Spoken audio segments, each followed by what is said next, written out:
Bonjour, je suis ravi de vous retrouver aujourd'hui pour cette vidéo consacrée aux frontaliers et à la CMU. Mon nom est Sébastien Dugourgeot, je suis expert en conseil financier.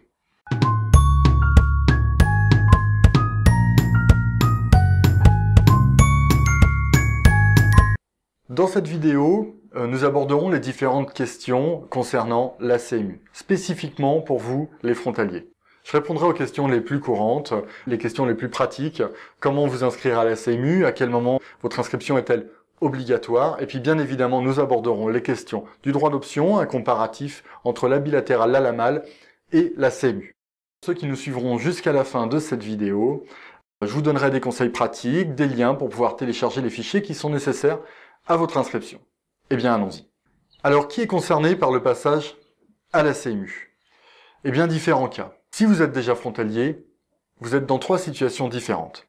D'abord, vous étiez peut-être déjà inscrit à la CMU, et dans ce cas, vous devrez y rester.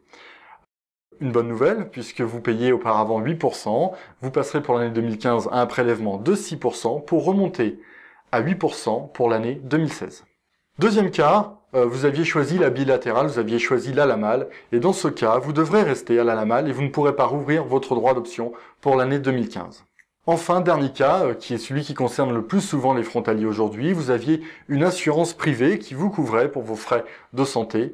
Dans ce cas, vous serez dans l'obligation de passer à la CMU, et ce, dès mai 2015. Vous aviez déjà une assurance privée qui vous couvrait. Dans ce cas, cette assurance privée va certainement vous proposer une mutuelle complémentaire par rapport à la CMU afin que vous puissiez conserver votre niveau de protection. Bien évidemment, je ne peux que vous conseiller de comparer les différents devis qui peuvent vous être proposés.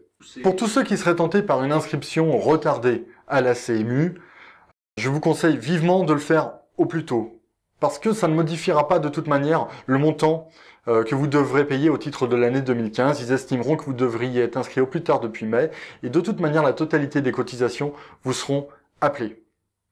Donc n'hésitez pas, faites-le dès à présent. Pour ceux qui seraient tentés par une inscription par un système de protection différent de la CMU et de la LAMAL, la Commission européenne a déjà tranché à ce sujet et vous êtes dans l'obligation, si vous aviez une assurance privée ou si vous étiez inscrit à la CMU, de vous inscrire pour l'année 2015 à la CMU. T'as qu'à pas violer la loi, andouille! Comment s'inscrire à la CMU? 2 solutions se proposent à vous. La première, si vous êtes un adepte de la file d'attente, vous rendre dans la CPAM la plus proche, muni de votre permis G et de votre feuille d'impôt, et puis vous aurez là un dossier à remplir et vous pourrez vous inscrire ainsi. Pour tous ceux qui préféreront faire une inscription en ligne, je vous propose de me suivre jusqu'en fin de vidéo, je vous fournirai le lien vers le fichier PDF qui vous suffira de remplir et de renvoyer à la CPAM la plus proche. Vous joindrez également une copie de votre permis G et bien évidemment votre feuille d'impôt. Alors, comment sera calculé le montant de votre cotisation au titre de l'année 2015? C'est très simple. Vous prenez votre revenu fiscal de référence, vous bénéficiez d'un abattement, alors selon le canton, il peut y avoir différents cas, mais 10% ou les frais réels, et puis vous retranchez encore la somme de 9 534 €, et vous serez imposé à hauteur de 6% pour l'année 2015. Au titre de l'année 2016, le calcul reste similaire. Vous prenez votre revenu fiscal de référence, vous bénéficiez des abattements de 10% ou des frais réels, vous retranchez encore la somme de 9 534 €, et pour l'année 2016, vous pourrez également déduire ce que vous avez payé au titre de la CMU pour l'année 2015. Et vous serez alors dans l'obligation de payer la somme de 8% pour l'année 2016.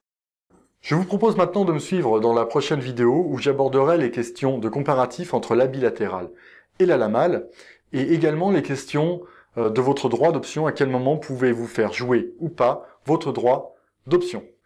Je vous remercie de m'avoir suivi pour cette vidéo. Bien évidemment, je vous invite à vous inscrire en cliquant ici, en tout cas à liker cette vidéo si vous l'avez appréciée. Et puis je vous propose également un lien vers mon site internet, vers lequel vous trouverez, comme je vous l'avais promis, toutes les informations, tous les liens qui vous seront utiles pour votre inscription à la CMU. Je vous remercie, à très bientôt.